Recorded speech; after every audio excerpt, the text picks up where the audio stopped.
Good morning, students. Now in this video we will talk about mobility and reproduction. Both concepts are very vital in the phenomena of social life because mobility is having its own significance and reproduction deals in a different dimension in society. But they both are having altogether relevance and connection to one another.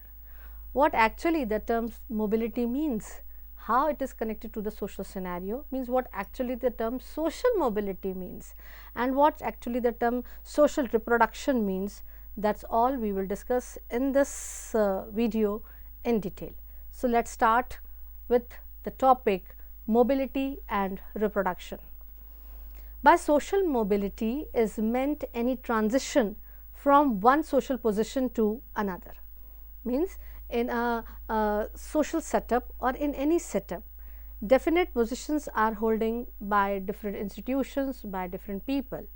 And when we talk about social mobility, then there is the movement from one social position to another.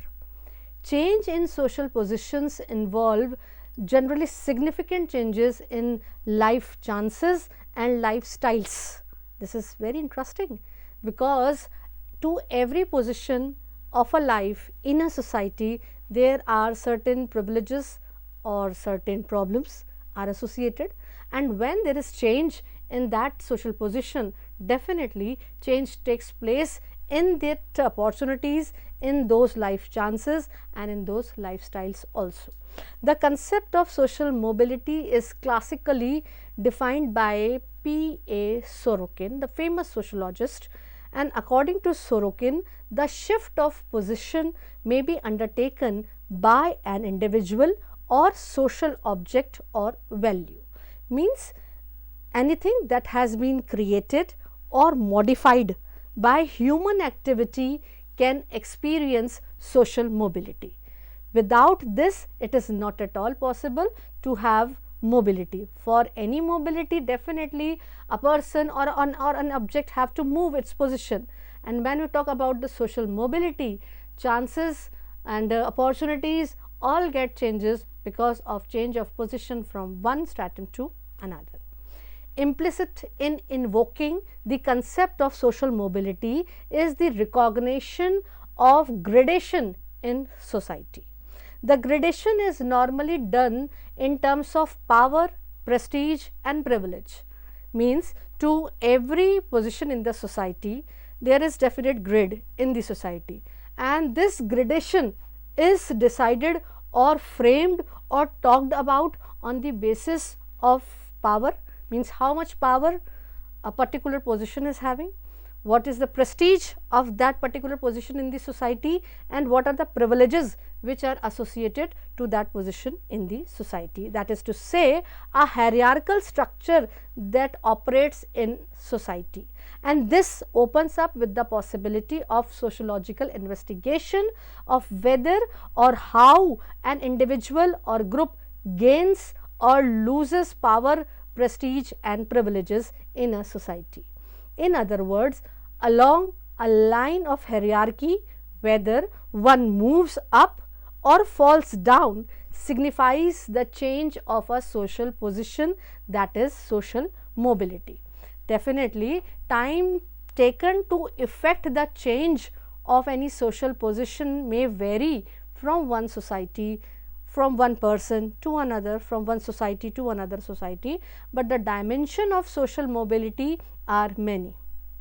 Sociology of social mobility is the right with the contribution of various scholars who have theorized on this concept on the basis of their respective field studies and collected data thereby. Therefore, social mobility is a very important concept in the sociological dimension, and it is having its significance in the hierarchical studies of society also, because wherever there is mobility or social mobility, there is change in the position, there is change in the stratum, there is change in the process of stratification, and all these are the important key pillars in the study of sociology.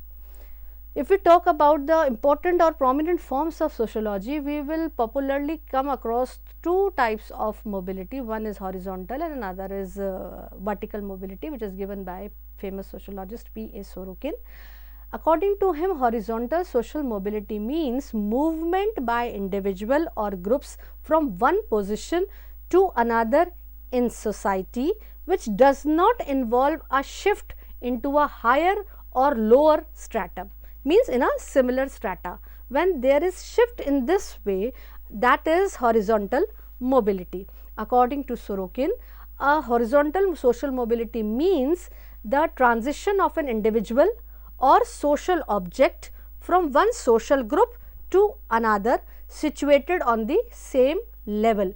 There is no change in the level of the group. The level is same, but the position is changed. That is horizontal social mobility given by P.A. Sorokin.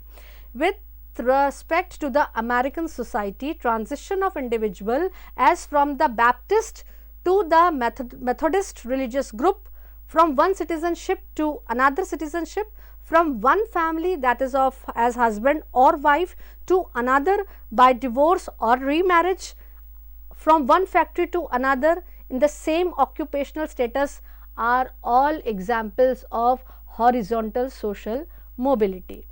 Nevertheless, it indicates the nature of divisions existing in the society, means the society is having at the same level various positions, and in the change on that same level, the change in positions is horizontal social mobility. Such divisions do not primarily indicate any major status differentiation in society, because to every strata there is a specific position or status is associated to that position. Anthony Giddens, famous contemporary sociologist, considered that there is a great deal of mobility among the lateral direction in modern society, and he prefers to define horizontal mobility as lateral mobility involving geographical movement between neighborhood, towns or regions, means that movement which is from one place to another at the same level, that is horizontal social mobility given by P.A. Sorokin, and also said as lateral mobility by Anthony Giddens. Another is vertical mobility. In sociological literature, much attention is given to that sort of mobility, because simply to put it, it is an upward or downward change in the rank of an individual or group. Means when that mobility which is considered to associated to superiority or inferiority of the groups, status of the groups, then that is vertical mobility. Examples of vertical social mobility are very commonly seen in the society, like a promotion or demotion, a change in income, marriage to a person to a higher or lower status group. These all are the examples of the vertical social mobility. Essentially, vertical mobility involves a movement which ensures enhancing or lowering of ranks. Means in horizontal mobility, there is no change in the status of position which get changed in horizontal mobility. But when we talk about the vertical social mobility, there is change in the status, prestige associated, because either the position get upward or get downward in vertical social mobility. Classically, P.A. Sorokin defines vertical social mobility as the relations involved in transition of an individual from one social stratum to another. According to the direction of transition, there are two types of vertical social mobility: ascending or descending, or social climbing or social sinking respectively. The name itself are self-evident of their meaning, that when we talk about the ascending or social climbing, definitely a person get change his social position in a upper group, as a result having more higher status, position, privileges, and when get to downward or descending position, that is social sinking, loses his position, respect, privilege or status in the society.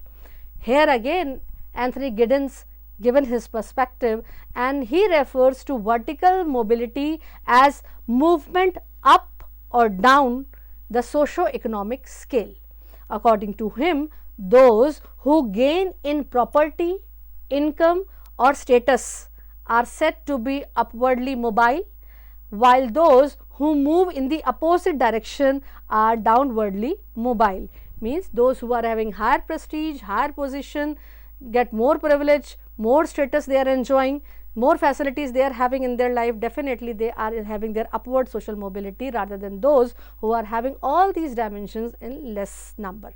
Interestingly, Giddens comment that in modern societies, vertical and horizontal mobility are often combined.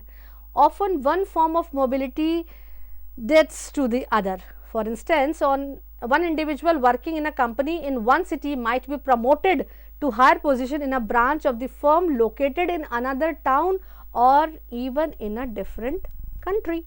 Means the position is changed, in the same status is there, but the position get changed with the privileges, and that is the person is having, according to Giddens, both the type of mobilities at the same time in their lives in the modern scenario. Analytically, one can conceptualize various modes or forms of the change of social position experienced by an individual or a group. Drawing evidences from the American society, Petram Sorokin states that both the ascending and descending currents of economic, political and occupational mobility exist in two principal forms, and they are: first, an infiltration of the individual of a lower stratum into an existing higher one. This is a common perception when we talk about social mobility. A creation of a new group by such individuals and the insertion of such a group into a higher stratum instead of or side by side with the existing groups of this stratum. Correspondingly, the descending or downward mobility has also two principal forms. First, dropping of individual from higher social position into an existing lower one, and second is degradation of a social group as a whole. Means this is not only an individual who faces this sort of mobility. When we talk about the social mobility, it is having the connotation of social imbibed in it. As a result, that particular person's association with the society has its influence. The person get shift from his lower position to higher, then definitely his privileges, his power, his status get changed, and that change is associated with the group of people which are associated in the higher stratum of the people. As a result, the person get associated with that group which is socially on a higher ground, higher privilege ground in the society, and similarly in the opposite way.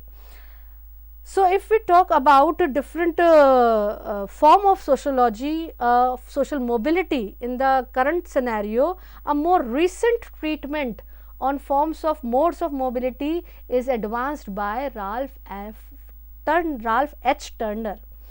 Contrasting the predominant modes of mobility of England and the USA, Turner has suggested two ideal type normative patterns of upward mobility.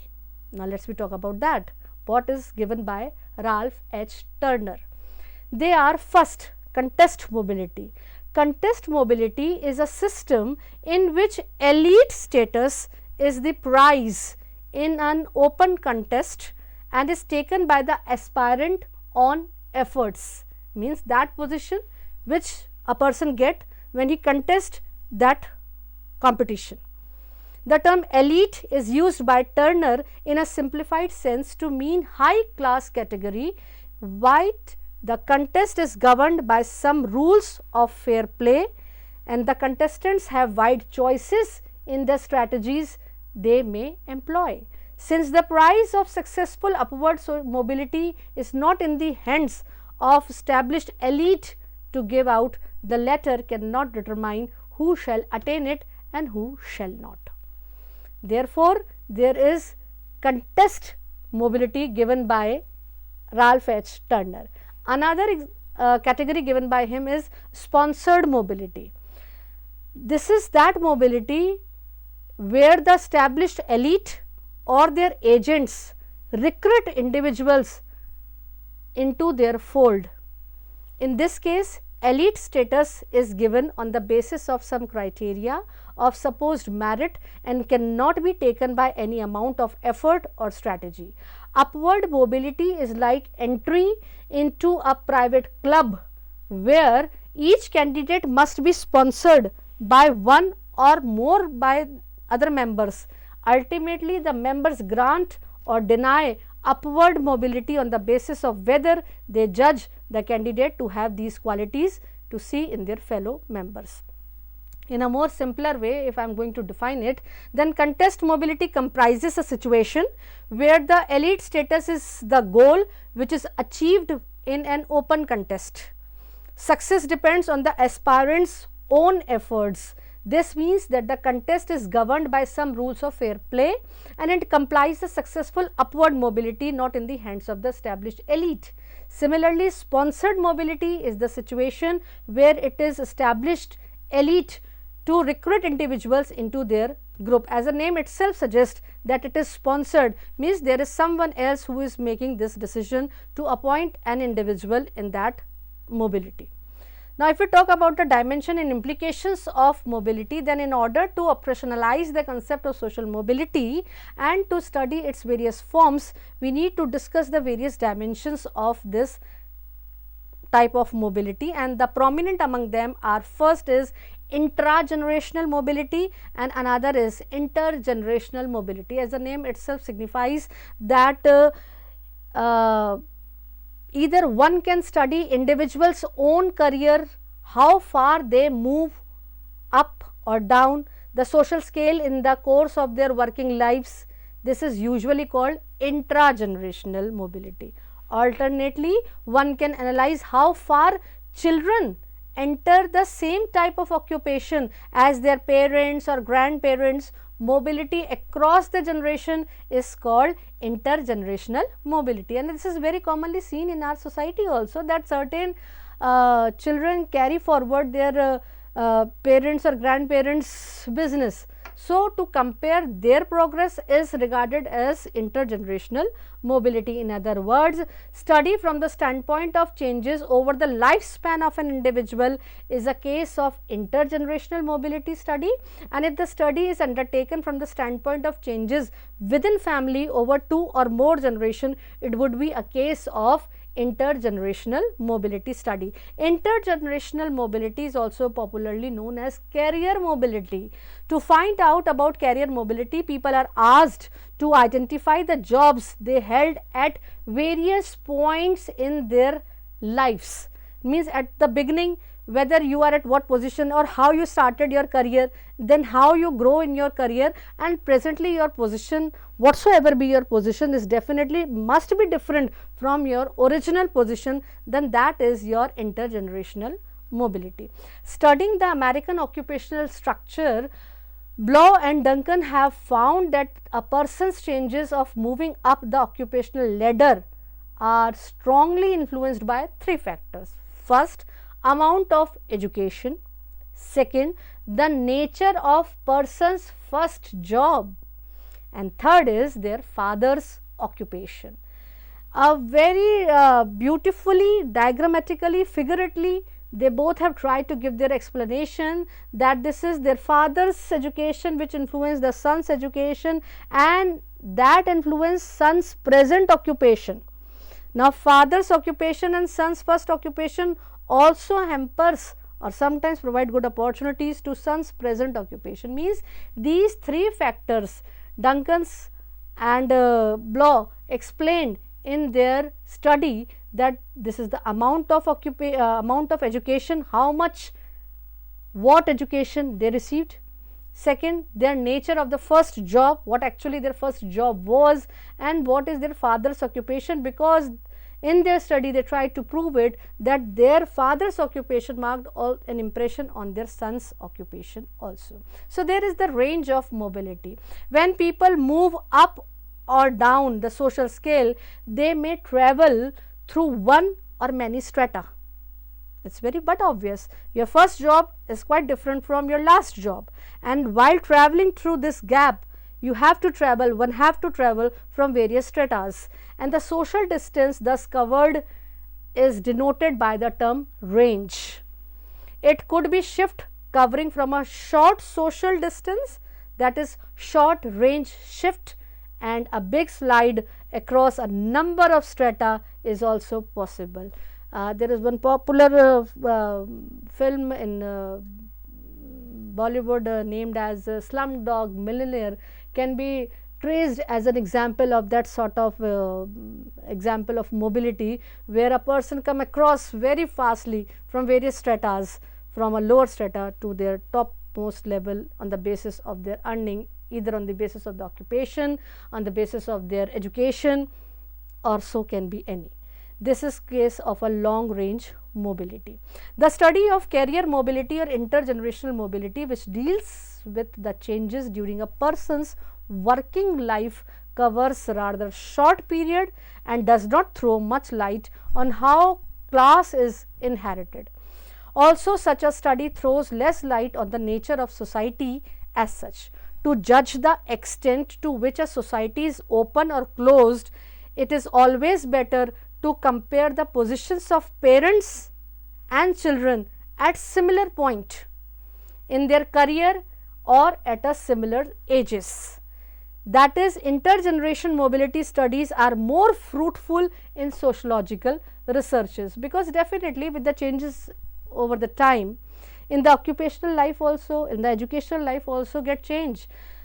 Earlier in the generation of our grandparents, if we commonly see and talk about them and we discussed with them, then they appreciate that if a fellow get qualify with good numbers in their intermediate level.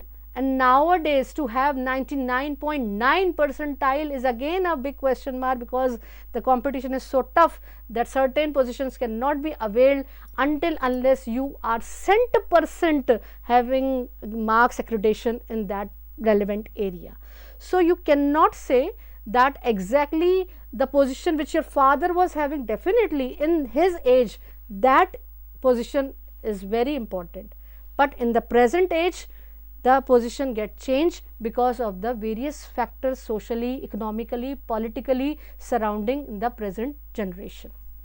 So there is possibilities of mobility. Studies of social mobility invariably lead one to the question of the openness and closeness of society. This is again very important dimension to discuss, that social mobility is only and only possible to take place when there is openness in the society. Until unless the society is not open, you cannot move ahead in the society and get rigid and stagnant to one position in the life. Mobility is not possible if a society is rigid enough to allow any movement within its graded structure. On the other hand, mobility is felicitated if a society exhibits flexible character. Very little vertical mobility is possible in a closed society. Those societies which are rigid in nature cannot give much chances to their individual or the people to move ahead in the society. Very common example we see in our society nowadays, that when the children get higher education or good, they consider themselves to be much more in that way appropriate to move to another country for higher studies, to get settled. Parents nowadays definitely having different mindset to give appreciation to their children also.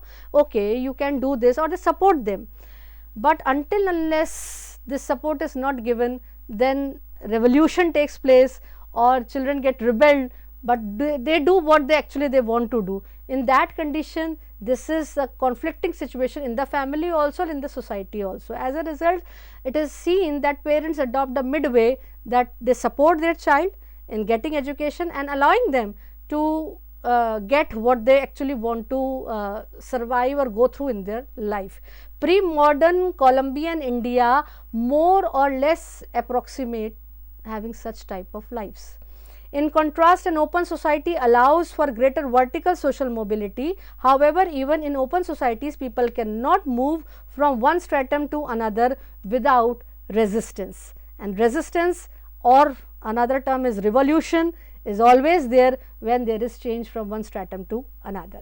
Every society has established criteria which might be proper manners, family lineage, educational, racial affiliation, etc., which must satisfied before people who want to move to another higher social level. Very little vertical mobility is possible in closed society.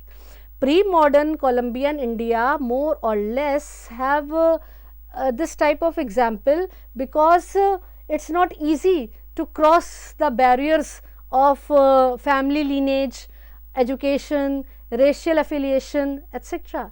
And these are very commonly seen in the traditional society of India also. Here caste structure is very commonly observed in the social scenario. Either changes are there, changes are taking place, but still the existence of caste system in India is a great question till now. What makes mobility a reality is a change in occupation structure, enlarging the range and proportion of middle and upper middle level occupation while reducing the proportion of lower ones. Mobility created by changes in the occupational structure of the society is called structural mobility, sometimes also called as forced mobility. Therefore, mobility is not so easily takes place in the society. It depends on the various dimensions, on the existence of what type of society is which allow an individual to move or to get mobile in the social stratum. Most open societies tend to be highly industrialized. As society is industrialized, new skills are demanded, occupations are created that were previously unnecessarily. Means those occupations nowadays very commonly we can also see that nail art, nail art is getting predominance in the current scenario. Wall art, these were those sort of fine arts which were not treated once as an occupation in the Indian scenario. Nowadays higher studies are there, children are having their inclination toward that sort of aesthetic senses, are those children who are having aesthetic senses and are interested to work in this field, they are also getting recognition, and this is the reason that new skills are demanding, and development of these new skills resulted in new occupations, and that all resulted in the new scenario. Additionally, urbanization also contributes to vertical social mobility, because ascriptive criteria become less important in anonymity of the city. People become achievement oriented, competitive and status striving, and in industrial societies most often government also undertake welfare programs that fosters social mobility. Therefore, in industrial societies, welfare programs are also initiated by the government to foster mobility, because the mobility of an individual is if in the upward direction, definitely that works and survive for the betterment of the society, and when it is otherwise, then it is also hampering the development of the society. So, government schemes are created in that way or manifested for the population of a country where it fosters mobility. Many scholars have pointed out that the overall impact of the capitalist path of industrialization has resulted in widespread downward mobility also. White collar occupations do not provide sufficient scope for vast sections of population for upward mobility. This is a point to discuss, that what are the reasons that white collar occupations do not provide, because education is one of the reason, resources is one of the reason, and if the people are not able to meet that they are not able to get their proper mobility in the upward direction. Marxist theory inspired scholars have shown that there is systematic degrading rather than upgrading of labor under the compulsion of late capitalism. The consequence has been large scale downward mobility of a collective kind. Therefore, it is important for a society to work for the upliftment of the masses and to give them the opportunities for the upward social mobility. The term which is associated, and I have talked about in the beginning of this lecture, that is social mobility is associated with social reproduction. So, it is important to know what actually the term social reproduction is. So, social reproduction is defined as the reproduction of social inequalities throughout generation, from previous interpretations, it is clear that intergenerational mobility is defined as the change in social status between individual within the same family, and social reproduction describes the reproduction of social structure and systems mainly on the basis of particular preconditions in demographics, education, inheritance of material property or legal titles. Therefore, the processes through which the fundamental structures and relations of a society continually recreate the existing mode of production, a mode in which the structure of dominance of one group over the another are maintained, is treated as social reproduction. So, the term mobility and social reproduction are associated to one another, and in this video it is tried to explain what actually the term mobility and social mobility in detail with the various forms of its explanation along with the meaning of social reproduction in the conclusion. Thank you.